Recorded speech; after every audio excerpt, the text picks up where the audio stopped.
Pagbasa mula sa ikalawang aklat ng Kronika. Pagkamatay ni Jehoiada, ang mga pinuno ng Huda ay nagbigay galang sa hari at sila na ang pinapakinggan ng hari. At pinabayaan nila ang templo ni Yahweh na Diyos ng kanilang mga ninuno. Sa halip, sumamba sila sa mga asyera at sa mga Diyos-Diyosan. Dahil dito, nagalit ang Diyos at pinarusahan ang mga taga-Huda at ang mga taga-Jerusalem. Gayunmay, nagsugo si Yahweh ng mga propeta upang ang mga tao'y magbalik loob sa Kanya. Ngunit hindi sila nakinig sa mga ito. Dahil dito, lumukob ang Espiritu ng Diyos kay Zacarias, na anak ng paring si Jehoiada. Tumayo siya sa harap ng bayan. Sinabi niya, "Ito ang sinabi ng Diyos. Bakit ninyo nilalabag ang mga utos ni Yahweh? Bakit ninyo ipinapahamak ang inyong mga sarili? Sapagkat itinakwil ninyo siya, itinakwil din niya kayo." Ngunit nagsabwatan ang mga tao laban sa kanya. At sa utos ng hari, binato nila si Zacarias hanggang sa mamatay. Naganap ito sa bulwagan ng templo ni Yahweh.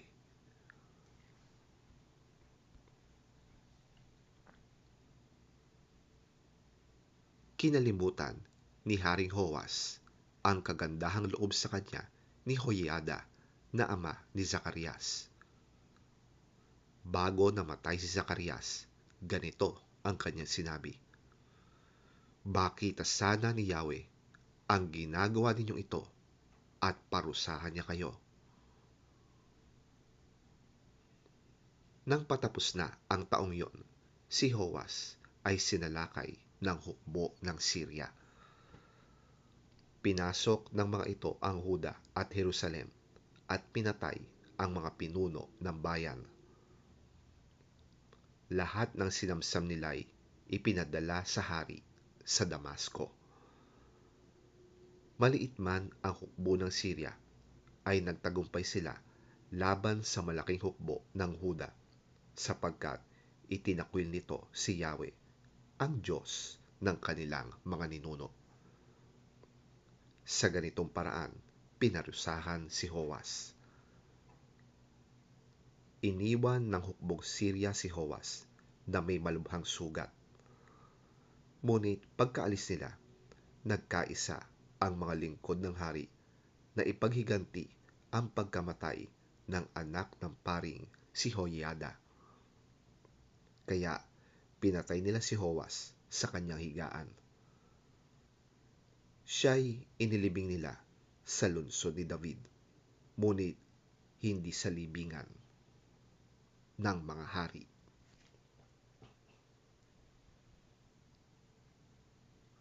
Ang salita ng Diyos. Salamat sa Diyos. Ang mabuting balita ng Panginoon ayon kay San Mateo. Papuri sa iyo, Panginoon. Walang aliping makakapaglingkod ng sabay sa dalawang Panginoon, sapagkat kapopuotan niya ang isa at iibigin ang ikalawa. Paglilingkuran ng tapat ang isa at hahamakin ang ikalawa. Hindi kayo maaaring maglingkod ng sabay sa Diyos at sa kayamanan. Kaya't sinasabi ko sa inyo, huwag kayong mabalisa tungkol sa inyong kakainin at sa inyong iinumin upang kayo'y mabuhay, o kaya'y tungkol sa susuotin ng inyong katawan. Hindi ba't ang buhay ay higit na mahalaga kaysa pagkain at ang katawan kaysa damit? Masdan ninyo ang mga ibon. Hindi sila nagtatanim, ni umaani man o kaya'y nagtitipon sa kamalig. Ngunit pinapakain sila ng inyong Ama na nasa langit. Hindi ba't higit kayong mahalaga kaysa mga ibon? Sino sa inyo ang makakapagpahaba ng kanyang buhay ng kahit isang oras sa pamamagitan ng kanyang pagkabalisa?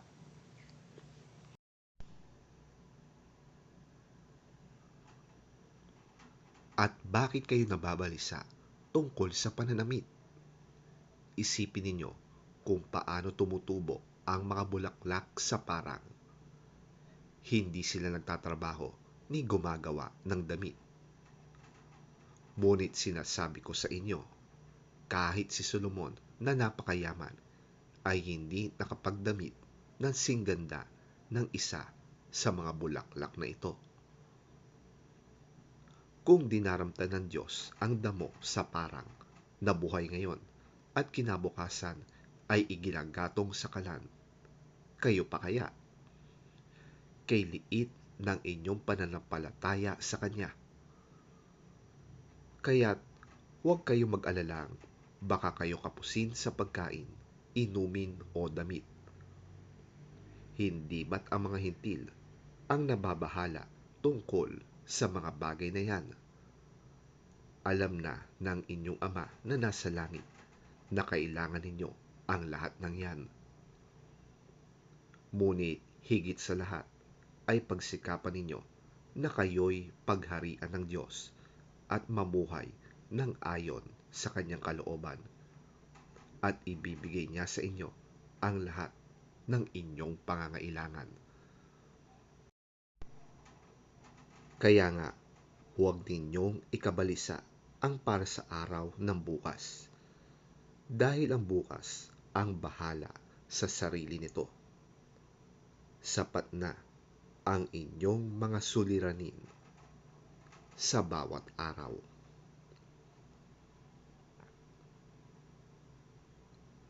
Ang mabuting balita ng ating Panginoon. Pinupuri ka namin, Panginoong Hesukristo.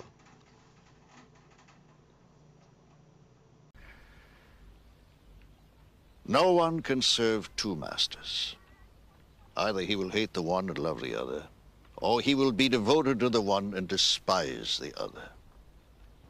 You cannot serve both God and money.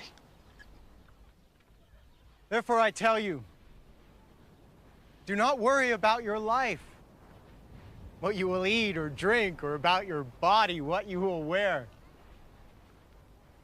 Is not life more important than food, and the body more important than clothes? Look at the birds of the air. They do not sow or reap or store away in barns, and yet your heavenly Father feeds them. Are you not much more valuable than they? Who of you by worrying can add a single hour to his life? And why do you worry about clothes? See how the lilies of the field grow? They do not labor or spin, and yet I tell you that not even Solomon in all his splendor was dressed like one of these. If that is how God clothes the grass of the field, which is here today and tomorrow is thrown into the fire, will he not much more clothe you, O you of little faith? So do not worry, saying, what shall we eat, or what shall we drink, or what shall we wear? For the pagans run after all these things, and your heavenly Father knows that you need them. But seek first his kingdom and his righteousness, and all these things will be given to you as well. Therefore, do not worry about tomorrow, for tomorrow will worry about itself. Each day has enough trouble of its own.